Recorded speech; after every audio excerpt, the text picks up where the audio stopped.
Hey everyone, how you doing? I'm Twism. I'm a fairly new streamer, streaming on Twitch. You can follow me at twitch.tv/Twism Family. I have a very good friend of mine, Rob. Rob, say hello.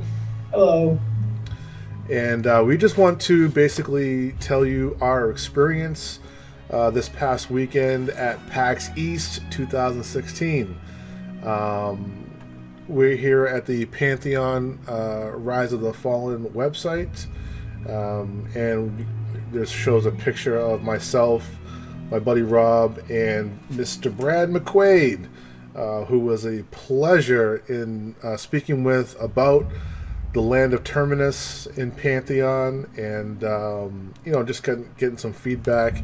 And have to say, he was a pretty awesome dude, and we just want to talk about our experience. There will absolutely be no spoilers of any kind. We just want to share our experience that we had at PAX with Brad McQuaid. So, Rob, where do you want to start? Um, Probably start off by talking about the interest in Pantheon, Mm-hmm.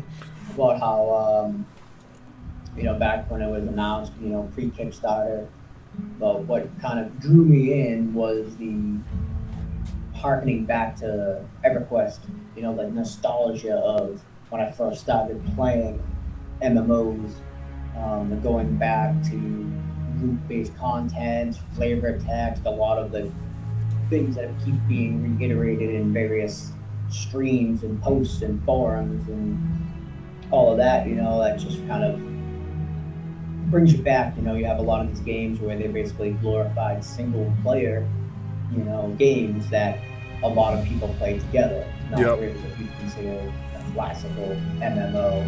Right. And nice to see games like Pantheon or Camelot Unchained, a lot of these games kind of going back to the origin of these games. Yeah, I love that. I mean, I'm totally stoked.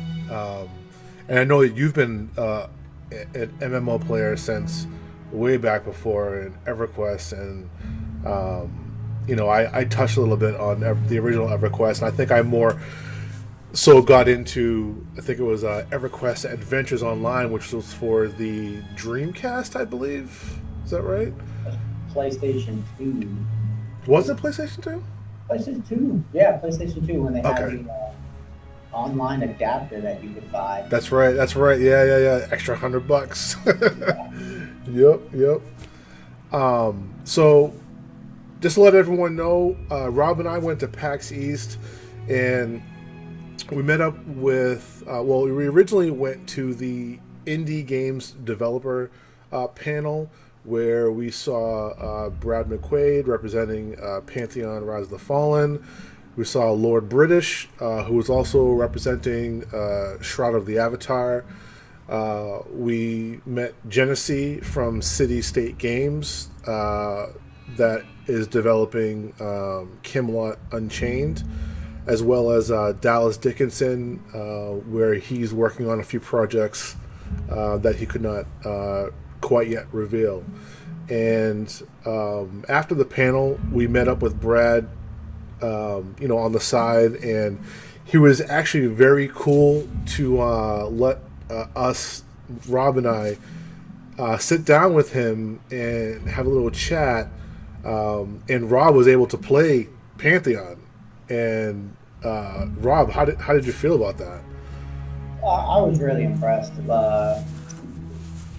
Not saying, oh, the game was amazing. The game is cool, but like I said, the thing I'm kind of impressed is that you have a developer here, the creator of a game, who's willing to open his laptop up and rather than just demo something for you, he said, "Hey, you want to sit down and play it?" You don't really get that sort of experience most anywhere.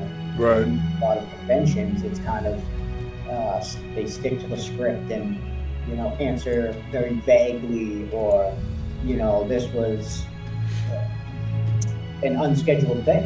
I want to throw Right. it out there that me and Tom are obviously not reporters. We don't have a website. We don't have any agenda. We don't get anything out of this, but just Brad McQuaid threw out a tweet saying, "Hey, I'm still around. You guys want to come check out the game?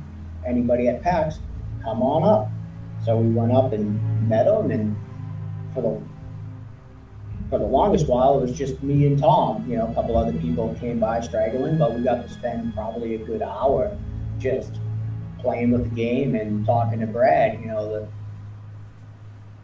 On a one-on-one level, it's really cool because we got to ask a lot of questions. We got some answers, some PEG answers that are very cliche for this early development. Yep.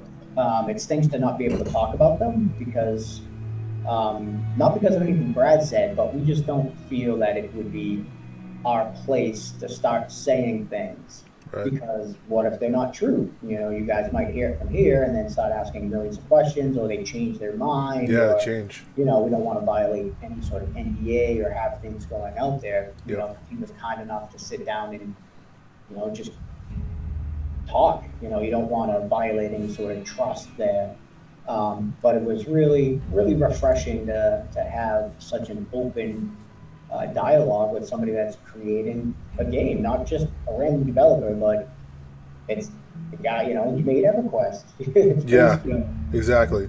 I mean, while you were, sitting down playing the game, and I was, asking Mr. McQuaid, like just random questions, and he answered all my questions. I mean, which was awesome. He didn't say, hey, no, we can't talk about that, and maybe it was just a line of my questioning, because I really didn't want to put him in a position where he's like, hey, listen, guy, I can't talk about stuff like that, so why even ask? So I mean, there were pretty basic questions. In most MMO games, I'm normally a healer. I've dabbled a little bit, playing as a tank, but I am really interested in Pantheon playing as a healer.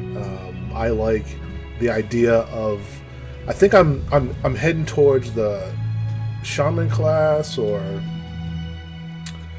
the cleric. I'm not definitive on my answer yet, but Brad was pretty awesome as far as answering all my questions and making sure that all my answers were all my questions were answered in such a fashion that I was satisfied, which I was truly impressed, because he doesn't have to answer any question pertaining to the game, and Brad was really adamant about getting the news out there, saying, here we are, with an MMO that he wants us all to sit down and play and call home, which I am like awesome about, because I'll admit I'm a game whore, and I'm jumping around from MMO to MMO trying to find the quote unquote best title for me to be like, all right, where am I gonna play for years on end or months at a time in a group, in a guild, or whatever the case. So I know that Rob and I have had experiences in games like Star Wars, and dabbled a little bit in Star Wars Galaxies, and we normally just play in a two group setting. We didn't exactly get into like big guilds, other than making our own guild. But I think I'm going to definitely find it more enjoyable, in his game, as far as group setting, or maybe I'll even settle into a guild, which will make it very interesting. So on Brad's laptop running the game, he had us go through different areas. We saw a few things like climate change and whatnot, and all these things may change. Just letting you know what we saw. There is a YouTube video out there, that goes through the gameplay walkthrough of one of the areas in Terminus, and a lot of the implementation as far as group setting was pretty awesome. Pretty impressed graphic wise. I mean, Rob, how do you feel, in the game's current state? Could you go with that, or you think there's some things that could be improved on? Yeah, even though, yeah, I think, there's definitely gonna be improvements. It's such an early alpha state, but to me, I was actually impressed that, in that small, I wouldn't even say small, it was a large area that I could run around in. It Yeah, let me go to multiple zones that haven't been seen yet, and it's pretty impressive. Most of them aren't really populated at the moment, but the one area that I could run around in was the one that was shown in their previous stream. And, for that area, it was pretty good. If you could, I guess if you want to kind of scale it between, having older games like EverQuest with the emulators running up to, big games like World of Warcraft, and for an alpha, it's kind of like on on par with the you know EQ 1999 server, which to me is kind of impressive. yeah, Um, so you have in the background here that's scrolling the website, and one of the things they talked about is a feature is their perception system, which just popped up right now. Um, not going to go into details about it, but he talked about how that system's going to work, and we got to see it in action, and it's to me it's pretty cool. It's something that you don't see in a lot of MMOs at the moment. None that I've played, that sort of system where you're getting clues from the natural environment around you. So that was pretty cool. Bringing something new along with the colored mana, and then talking about that atmosphere where that was that cool purple, you know, crystal formation that had that environment that if you went in it, you got that DOT, and how, potential ways around it. And it was pretty cool. yep, Um, you talked about being a healer, and one thing that, I think is good that they're implementing is that if you click on an NPC, they become your offensive target, and you can click on yourself or somebody else as a defensive target, and the spells or abilities themselves naturally target who they should, right, which is nice. As far as if you're the cleric or shaman or druid and you're trying to heal somebody, but also want to throw up a little DPS now and again. Sometimes making macros or constantly switching targets can be frustrating. So bringing some of the new with the multi-target system, blended with the old of the EverQuest style of game. I enjoy taking, like I said before, it's like the nostalgia, taking of what I used to like, and tweaking it to modern times without completely, you know, watering it down to, like I said, how most games are single player or World of Warcraft, where you have one or two stats. He talked about the importance of having multiple stats. Yes, a tank's going to have his tank stats, but there might be reasons for you to want other ones. right. Maybe you carry multiple sets of gear around for reasons, which to me is cool, rather than just getting the one set of gear and you run with it until you hit max level, and then you're constantly, only really worrying about that one little gear. It's cool to have to go back to, oh, maybe we're fighting a dragon and you need fire resist, or you're gonna fight this and you need this. And What bringing more complexity back is right? is a good thing. What classes are you most accustomed to playing in MMOs like EverQuest? I played a Shadow Knight, Okay. so I'm hoping the Dire Lord is similar. That's a I didn't ask that question because I figured it was something that he probably not ready to talk about, considering only the cleric and rogue have Right. information out there. But just the name alone kind of implies it might be Shadow Knight like, since they have a Crusader, which I'm assuming is Paladin, and Warrior is Warrior. So that's the what I'm looking towards. It's kind of a tank class, which coincidentally enough usually works well with your healer, which is something like we never knew about each other until we met. We started playing games, and just kind of naturally you know, Tom fell into healing roles and I fell into tank roles, or Yeah. and funnily enough, Good when we were old playing the times. Republic, it swapped because I really liked the agent. I really liked that healing style, and Yeah. you end up being the assassin tank. But yeah, normally I tend to be a tank. Um, sometimes when it comes to just having fun, sometimes I like to play DPS, but it doesn't really matter to me because I do enjoy um, the differences, which is something I really like about this game, talking about how each class is unique Hmm. rather than, when you play some of the games, it's like, yeah, I'm a DPS, but all you really feel like you're doing is hitting 1, 2, 3, 4, 5, and Yep. whether it's your sword swinging or a magic spell coming out, it didn't really matter because you're just doing 1, 2, 3, 4, 5, 1, 2, 3, 4, 5. Yeah. Exactly. Exactly. Hey, just wanted to ask you a couple of questions on the Pantheon MMO Twitter feed. One of their questions that they put out there was, if you could pick one and only one thing that you would like to see in Pantheon, what would it be and why?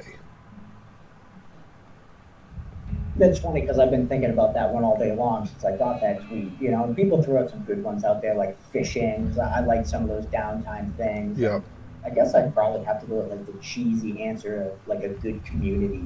Yeah. Okay. Like so many times you jump into a game and you ask a question and you get look it up, Google it, noob, all these sort of things. And I Yeah. feel like when I started playing EverQuest, you had questions, people are super helpful.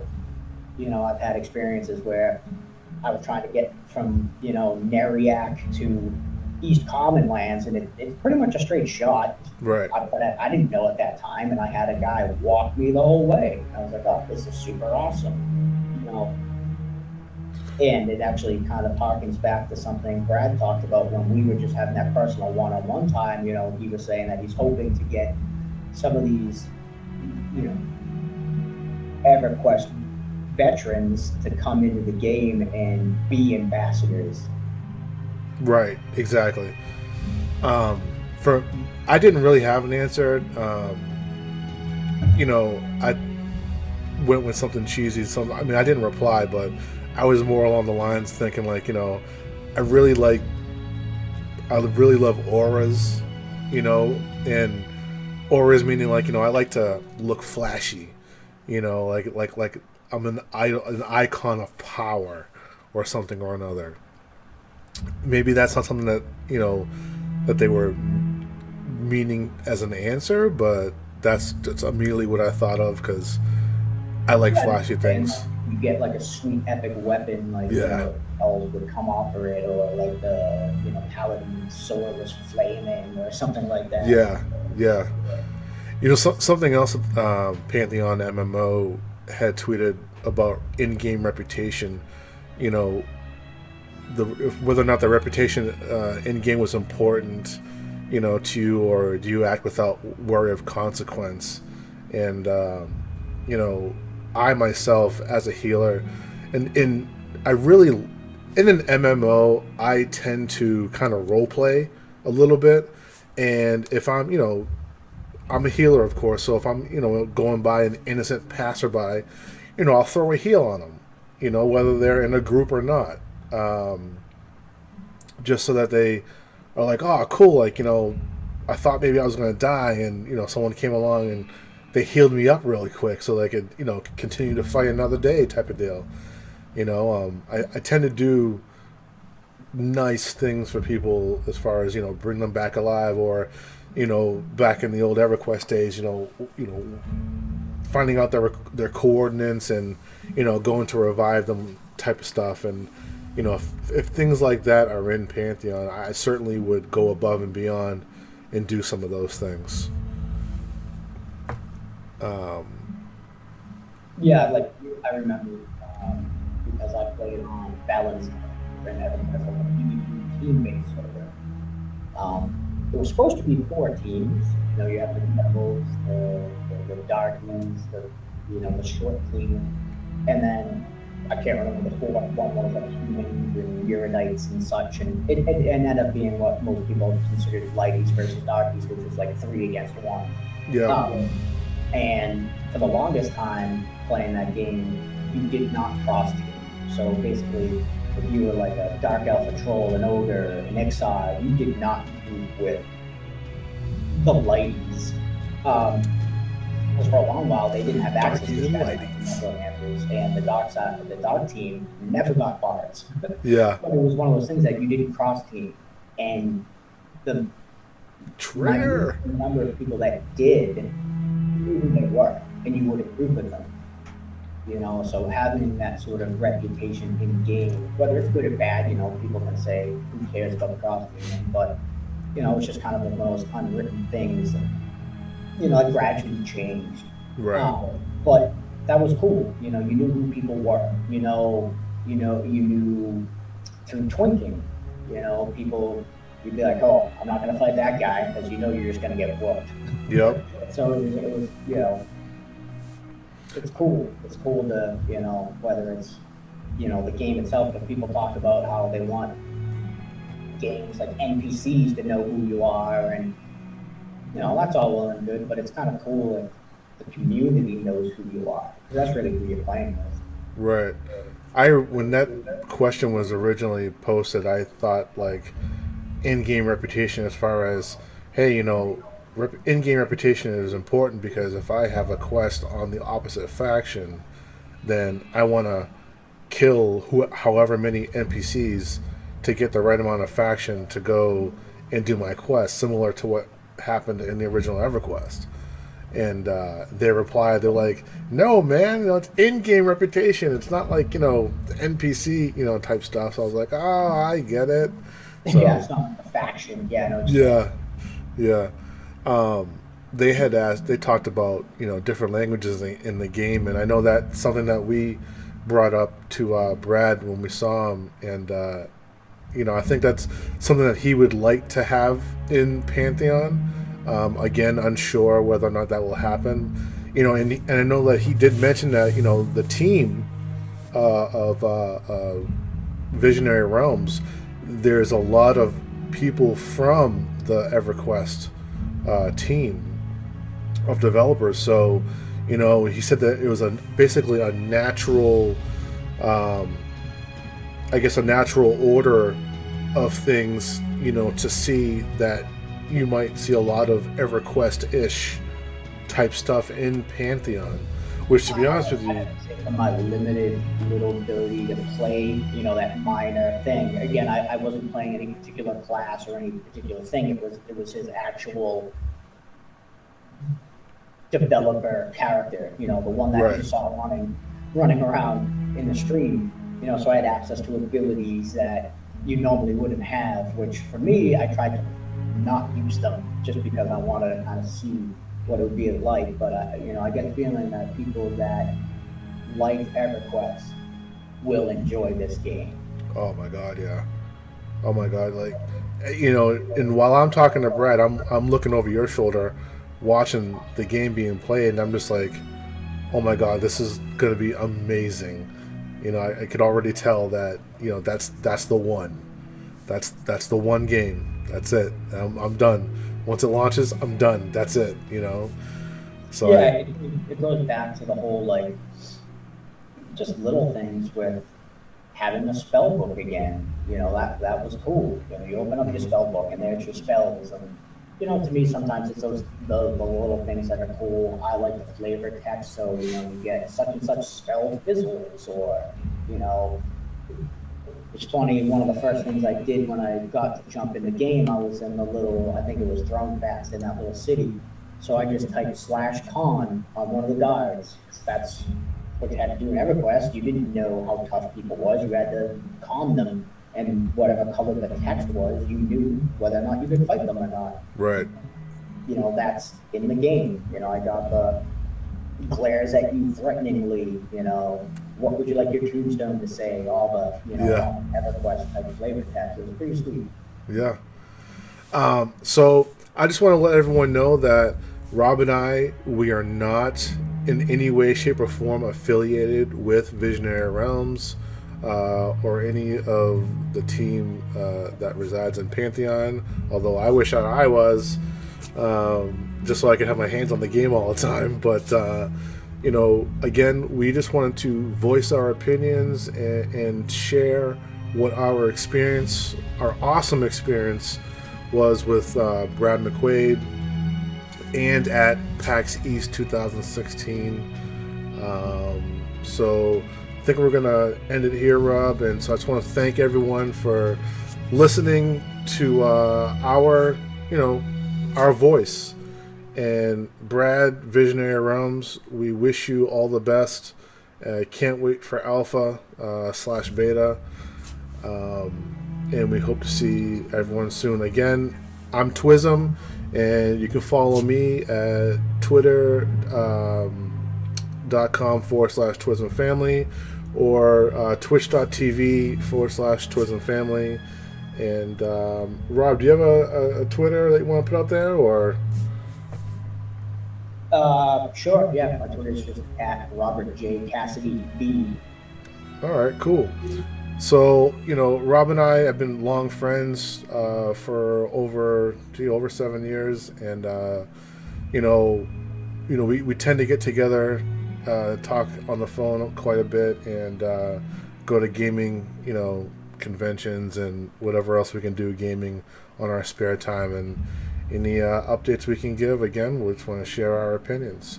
So we will talk to you later. Thanks everyone for stopping by and looking at the stream. Take it easy.